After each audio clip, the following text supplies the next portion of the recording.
이미 여러분께서 광고를 들으셨지만요. 오늘부터 사순절 주일이 시작이 됩니다. 여러분, 사순절이라고 하는 것은요, 우리를 구원하시기 위해서 십자가 고난 받으신 주님을 생각하며 우리도 주님의 고난에 동참하는 것입니다. 그래서 우리도 절제하고 우리도 기도하고 우리도 사랑을 실천하는 기간이 바로 사순절입니다. 마치요, 해마다 봄을 맞이하면 잠들었던 생명들이 깨어나듯이 해마다 사순절은 봄철에 우리에게 찾아오게 되어 있습니다. 그리고 우리의 신앙과 삶을요, 영적으로 깨우게 되어 있습니다. 그 기간이 사순절입니다. 여러분, 우리는 돌아보면 동일한 삶의 패턴을 반복해서 살아가고 있는 것을 발견하게 됩니다. 매년마다 반복된 그런 삶의 모습을 살아가고 있습니다. 자, 그러면 모두에게 해마다 동일한 결과가 나타납니까? 아니요, 그렇지 않습니다.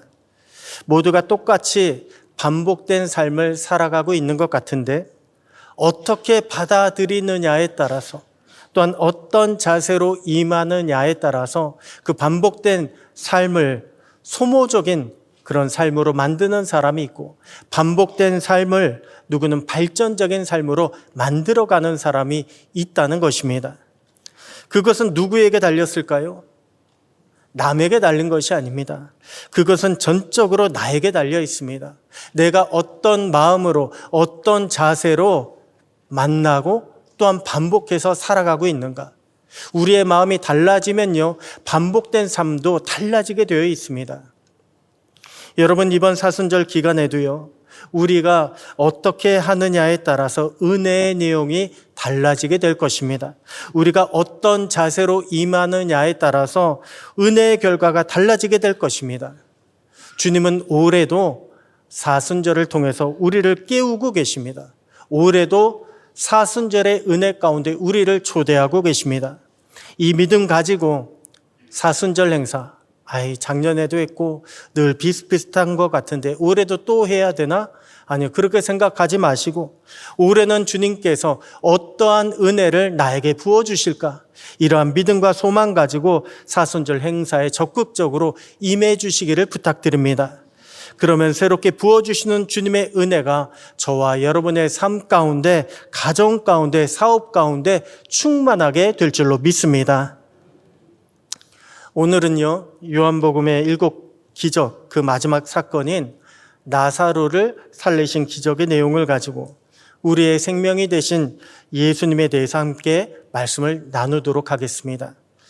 사실 오늘 본문에 예수님께서 나사로를 살리신 그 기적은요, 굉장히 독특합니다. 우선 기적의 내용이 굉장히 깁니다. 그리고 구체적입니다. 왜 성경에 보잖아요. 그러면 수많은 예수님의 기적이 소개되고 있지 않습니까? 그런데요, 압도적으로 가장 긴 내용이 바로 나사로의 살리신 그런 기적 내용입니다. 압도적으로 길어요. 그리고 가장 구체적으로 전후 맥락을 소개하고 있습니다.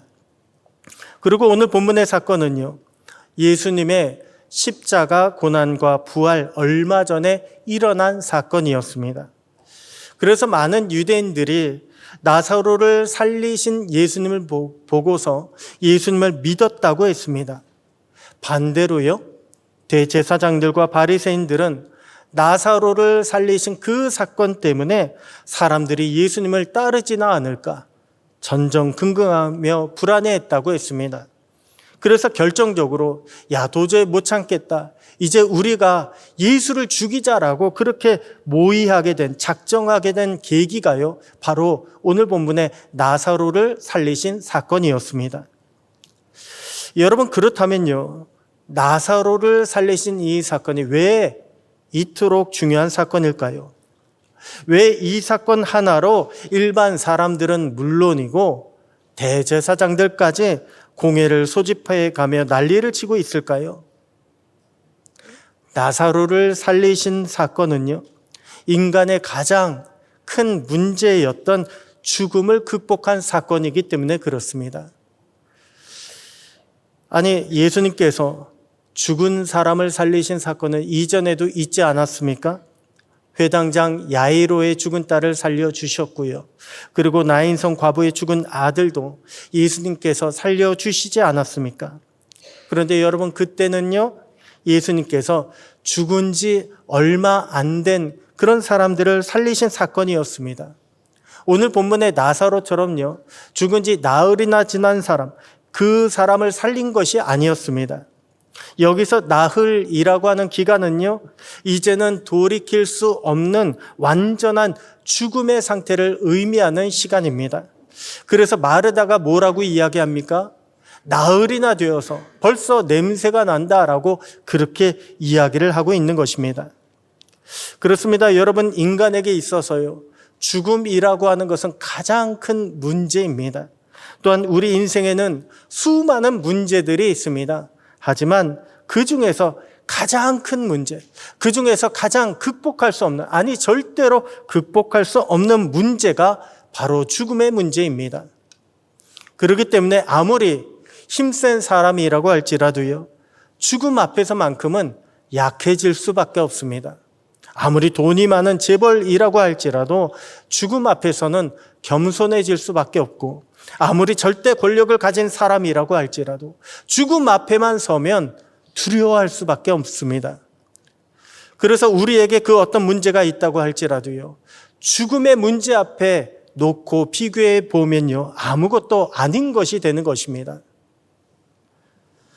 여러분, 왜 영화 타이타닉이라고 다들 아시죠? 아마 거의 많은 분들, 대부분이 타이타닉을 알고 또한 영화를 보셨을 것입니다.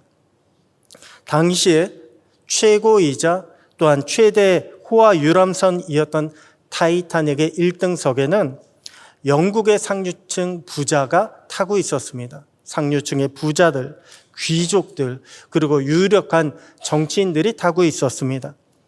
2등석에는 중상층의 일반 시민들이 타고 있었습니다.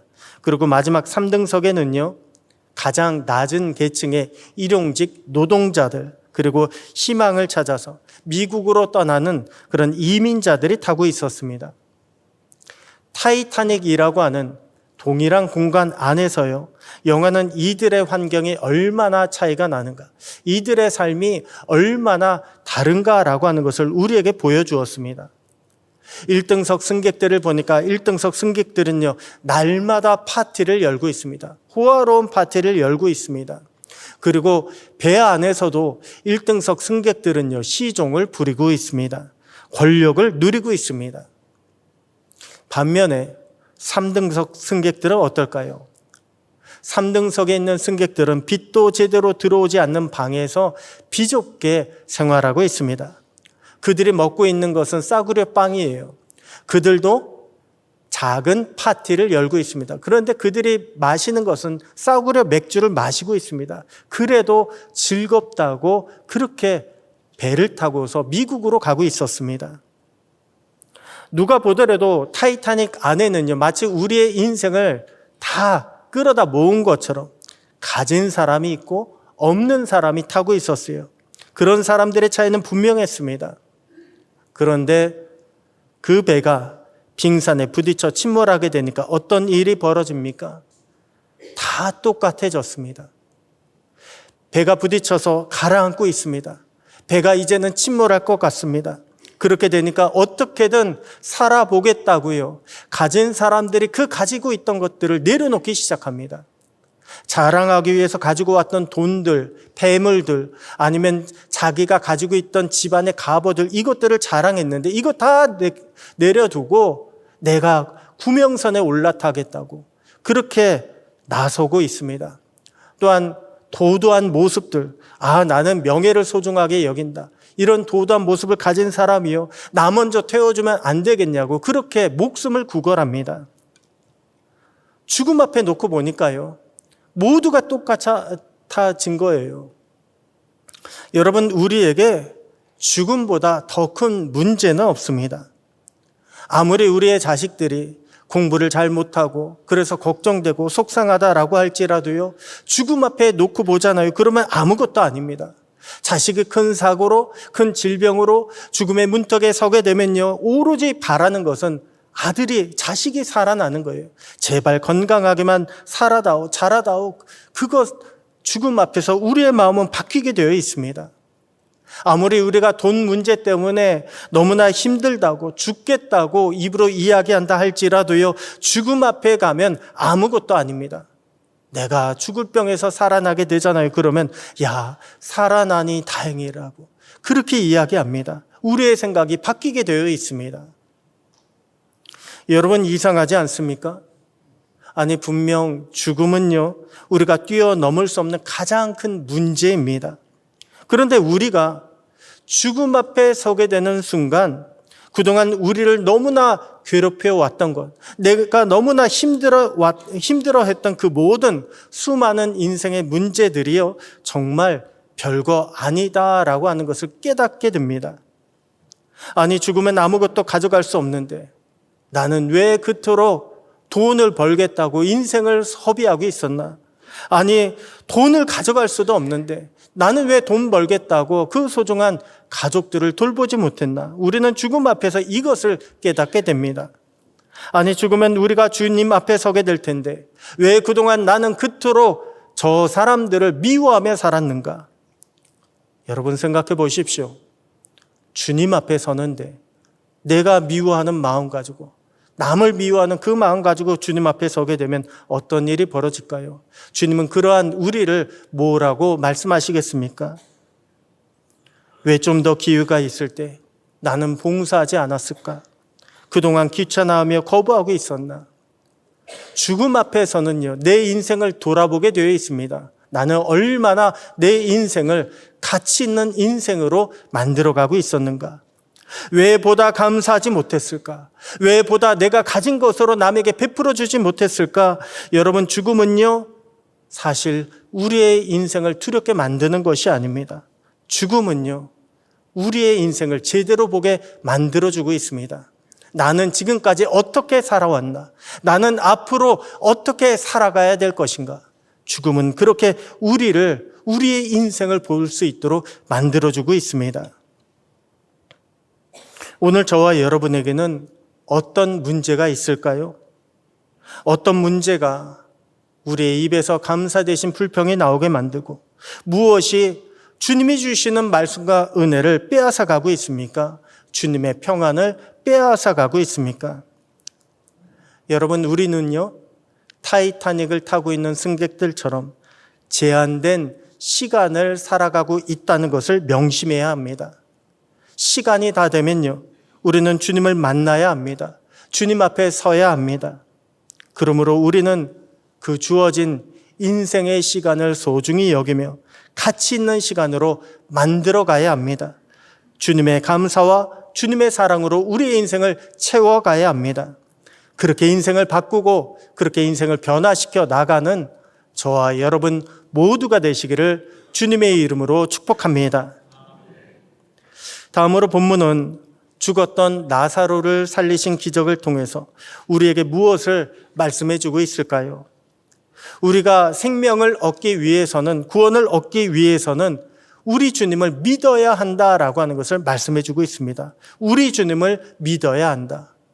주님이 뭐라고 말씀하셨습니까? 나는 부활이요 생명이니. 나는 부활이요 생명이니. 주님은 우리를 살리시는 능력이 있음을 우리는 믿어야 합니다. 주님이 우리의 생명이 되신다는 것을 우리는 믿어야 합니다. 이것을 믿고 주님께 순종하면 주님은 우리에게 생명을 허락하여 주신다는 것입니다. 여러분, 예수님이 나사로를 살리신 이 기적은요, 우리가 어떻게 생명을 얻을 수 있는가를 일부러 보여주신 사건이었습니다. 예수님은 창조주 하나님이세요. 예수님은 산을 옮기실 만한 능력이 있으십니다. 그런 예수님께서 무덤의 돌문은요, 우리 보고 옮기라고 하십니다. 무슨 말입니까? 주님은요, 능력의 주님이시고 주님은 생명의 주님이시지만 우리가 생명을 얻기 위해서는 우리는 주님 앞에 믿음을 보여야 한다는 것입니다. 주님의 말씀에 전적으로 순종하는 그 믿음을 보여야 한다는 것입니다. 여러분, 주님은요, 모든 인류를 구원하시기 위해서 십자가에서 보혈을 흘리셨습니다. 자, 그렇다면 모든 사람들이 구원을 얻었을까요? 아니요, 그렇지 않습니다. 오직 믿는 사람들만 구원을 받았습니다. 분명 예수님의 보혈은 온 인류를 구원하실 수가 있습니다. 하지만 구원은, 우리의 영생은 오직 주님이 나의 주님이 되심을 믿고 순종하는 자에게만 주어진다는 것입니다. 여러분, 예수님은요, 그렇기 때문에 우리에게 이러한 믿음을 요구하고 계십니다. 그리고 우리의 믿음을 위해서 예수님은 일부러 오늘 본문에 보면 이틀이나 늦게 출발을 하셨습니다. 이틀 늦게 출발해도 도착해 보니까 죽은 지 나흘이나 됐다고 합니다. 한마디로 가는 여정이 이틀 되는 거예요. 그러니 예수님께서 소식을 들으셨을 때 바로 출발하셨어도 이미 나사로는 죽은 상태였습니다. 그래서 예수님은 일부러 늦게 출발하신 거예요. 아니, 그래도 그렇죠. 슬퍼하는 유족들을 생각해 보면 예수님은 바로 출발하신 것이 맞지 않습니까? 그런데도 왜 예수님은 일부러 늦게 출발하셨습니까? 여러분, 오늘 본문에 보니까 죽은 지 나흘이 되니까 나타나는 현상이 하나 있습니다. 바로 냄새입니다. 냄새. 죽은 지 나흘이 되니까 냄새가 나기 시작합니다. 시신으로부터 냄새가 나기 시작합니다. 여러분, 이 냄새의 정체가 무엇일까요? 이 냄새는요, 사람의 육신이 썩어가기 시작했다는 거예요. 사람의 육신이 흙으로 돌아간다는 것입니다.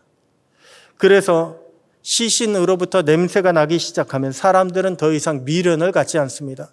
아, 이제는 끝났구나. 그래서 마음을 정리하게 되어 있습니다. 그런데 주님은 이런 상황 가운데서 뭐라고 말씀을 주셨습니까? 벌써 나흘이라 냄새 난다고 주저하고 있던 마르다에게요, 내가 믿으면 하나님의 영광을 보리라 하지 않았느냐라고 그렇게 말씀하셨습니다. 여기서 말씀하시는 하나님의 영광은요, 하나님은 과연 살아 계신다라고 하는 증거를 우리가 직접 보게 된다는 것입니다. 아무 생명이 없던 그 흙으로 우리 인간을 빚으시고 생명을 불어 넣으신 하나님, 그 하나님을 우리의 눈으로 믿을 때에 보게 된다는 것입니다. 그래서 예수님은 나사로가 죽은 지 나흘이 되던 그때를 맞추어서 찾아오셨습니다. 우리의 생명이 되시는 하나님의 역사를요, 종교적인 차원으로만 받아들이지 말라고 무덤에서 냄새가 난 나흘째 그때 찾아오신 거예요. 흙으로 생명을 창조하신 하나님은요, 흙으로 돌아간 우리도 다시 살리시는 하나님이 되신다. 여러분, 이것이요, 예수님이 말씀하신 하나님의 영광입니다. 여러분, 마르다가 이전에 어떤 믿음을 보였는지 아십니까? 마르다는 예수님께서 나는 부활이요 생명이니 나를 믿는 자는 죽어도 살겠고 무릇 살아서 나를 믿는 자는 영원히 죽지 아니하리니 이것을 내가 믿느냐라고 그렇게 물어보셨을 때, 그때 마르다는요, 그렇다고 대답을 합니다. 네, 그렇습니다. 내가 믿습니다라고 고백합니다. 그러면서 덧붙여서 주는 그리스도시요 살아계신 하나님의 아들이신 줄 내가 믿나이다라고 그렇게 고백하기까지 했습니다. 하지만 마르다의 믿음은요, 거기서 멈췄습니다. 고백에서 멈췄습니다. 예수님께서 마르다에게 나사로의 무덤에 돌문을 옮겨 놓으라라고 그렇게 이야기하셨을 때 마르다는 바로 순종하지 못했습니다. 종교적으로만 보면 마르다의 고백은요, 완벽합니다. 주는 그리스도시요 살아계신 하나님의 아들이십니다. 주님은 부활이시고 생명이 되십니다. 얼마나 완벽한 대답입니까? 그런데 주님은요, 입술의 고백만을 원치 않으셨습니다. 입술의 믿음이 아니라 행함이 따르는 믿음을 요구하셨습니다. 행함이 있는, 살아있는 믿음을 주님은 요구하신 것입니다. 여러분, 우리에게 살아있는 믿음이라고 하는 것, 이것은요, 내가 아무리 마음 먹는다고 만들어질 수 있는 것이 아닙니다.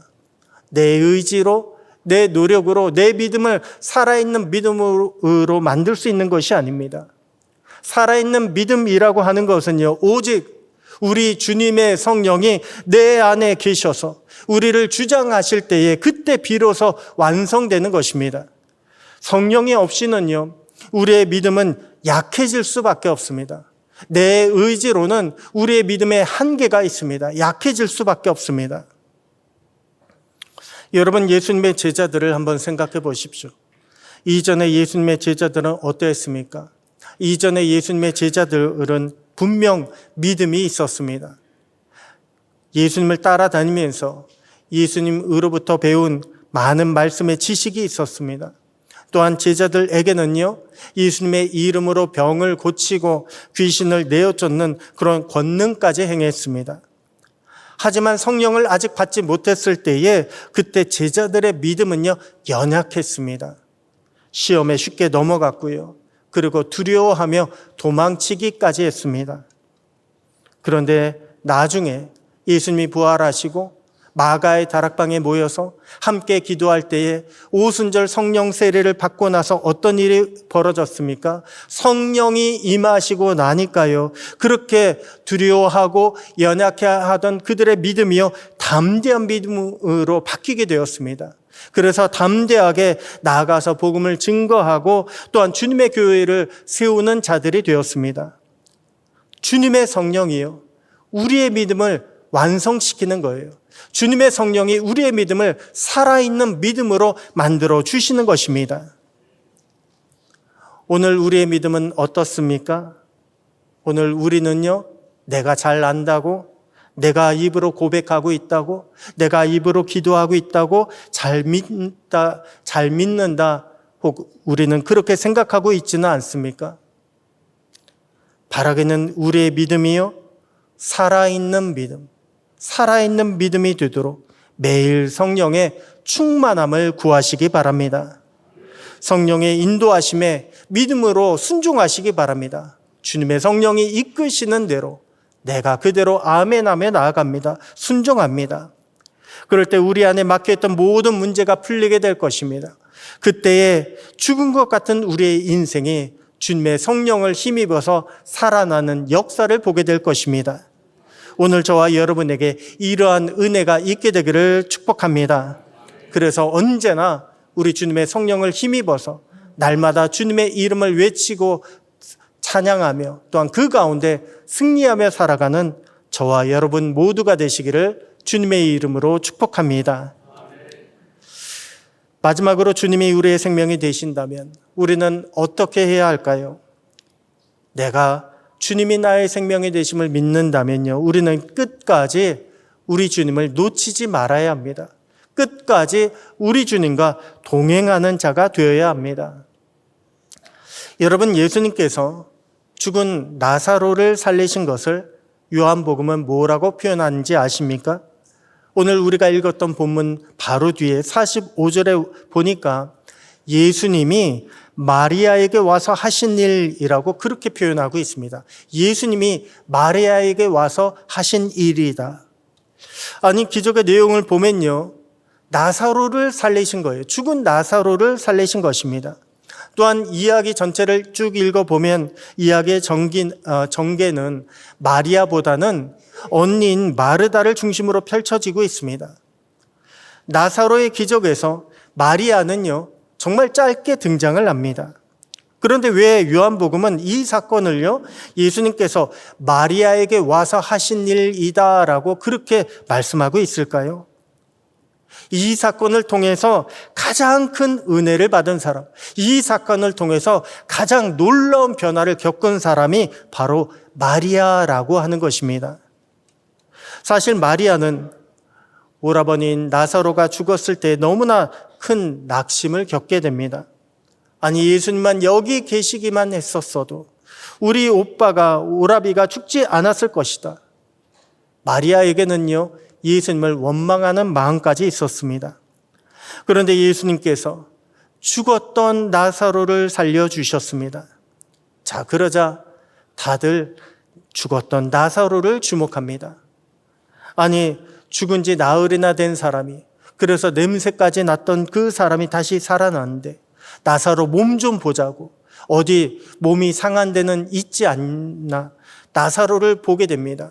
그리고 나사로에게 와서 묻습니다. 죽은 지 나흘이나 되었다면 당신 혹시 천국은 가봤습니까? 우리 조상인 아브라함을 만나봤습니까? 모두가 나사로를 주목했습니다. 하지만 마리아는요, 나사로를 살리신 예수님을 주목했습니다. 예수님은 정말로 하나님의 아들이 맞구나. 예수님께서 하신 그 모든 말씀, 나는 부활이요 생명이니 예수님의 말씀은 진짜구나. 마리아는 예수님을 주목했습니다. 자, 그러자 이전에 3번씩이나 말씀하셨던 내가 십자가에서 고난을 받고 죽었다가 3일 만에 살아난다라고 했던 그 말씀이요, 이제는 믿어지기 시작하는 거예요. 정말로 주님은 십자가에 달려 돌아가시려나 보다. 우리 주님은 3일 만에 부활하시려나 보다. 모두가 나사로를 주목할 때에 마리아는 예수님을 주목했습니다. 그리고 예수님의 말씀을 믿기 시작했습니다. 그 믿음이요, 마리아로 하여금 예수님의 고난과 부활을 준비한 유일한 사람으로 만들어 놓았습니다. 왜 이후에 사람들이 죽었던 나사로와 예수님을 모시고 잔치를 엽니다. 십자가 고난 바로 앞두고요, 잔치를 열게 됩니다. 그때 모두가 잔치 가운데 흥에 겨워 있을 때에 유일하게 마리아만 향유 옥합을 가지고 와서 깨뜨려 예수님의 머리부터 발끝까지 부어드립니다. 한마디로 예수님의 장사를 준비했던 것입니다. 모두가 믿지 못했습니다. 하지만 마리아만 믿었습니다. 그 마리아의 믿음을 보시고 예수님께서 온 천하 어디서든지 이 복음이 전파되는 곳에서는 이 여자가 행한 일도 말하여 그를 기억하라. 그를 기억하라. 마리아의 믿음을 기억하라는 거예요. 예수님의 말씀이 온전히 진리이고 이루어지게 된다라고 하는 것을 믿었던 유일한 여인, 이 여인을 기억하라는 것입니다. 마리아는요, 기적을 주목하지 않고 예수님을 주목했습니다. 기적의 주인 되시는 예수님을 주목하며 기적의 증인으로, 예수님의 증인으로 평생을 살아나갔습니다. 여러분, 우리도요, 기적만 주목해서는 안 됩니다. 왜 수많은 기적 이야기를 볼 때마다 주님 내게도 이런 기적을 주시옵소서, 우리는 기적을 요구하고 기적을 바라는 마음이 많이 있지 않습니까? 하지만 주님은요, 기적을 통해서 우리에게 원하시는 것은 한 가지입니다. 기적을 통해서 너희가 믿음을 가져라. 기적을 통해서 우리 주님은 우리를 지켜보시는 우리의 하나님이 되신다. 우리와 함께 하시는 하나님이 되신다라고 하는 것을 깨달으라고, 그 하나님을 의지하며 그 하나님과 동행하라고 우리 주님은 우리에게 기적을 보여주신 것입니다. 그 앞에서 우리는요, 주님의 말씀에 순종해야 합니다. 살아계신 주님 앞에서 우리는 말씀에 순종하고, 살아계신 주님 앞에서 우리는 세상과 섞이지 아니하고 세상 속에서 나는 그리스도인이다, 나는 주님의 사람임을 드러내며 주님과 동행하는 사람들이 되어야 합니다. 오늘 저와 여러분이 그렇게 세상 속에서 오직 주님께만 동행하며 살아가는 그런 주님의 귀한 자녀, 귀한 백성 되기를 소원합니다. 그래서 날마다 우리 주님의 은혜를 경험하고 날마다 우리 주님의 능력을 힘입어 승리하는, 믿음으로 승리하는 저와 여러분 모두가 되시기를 주님의 이름으로 축복합니다.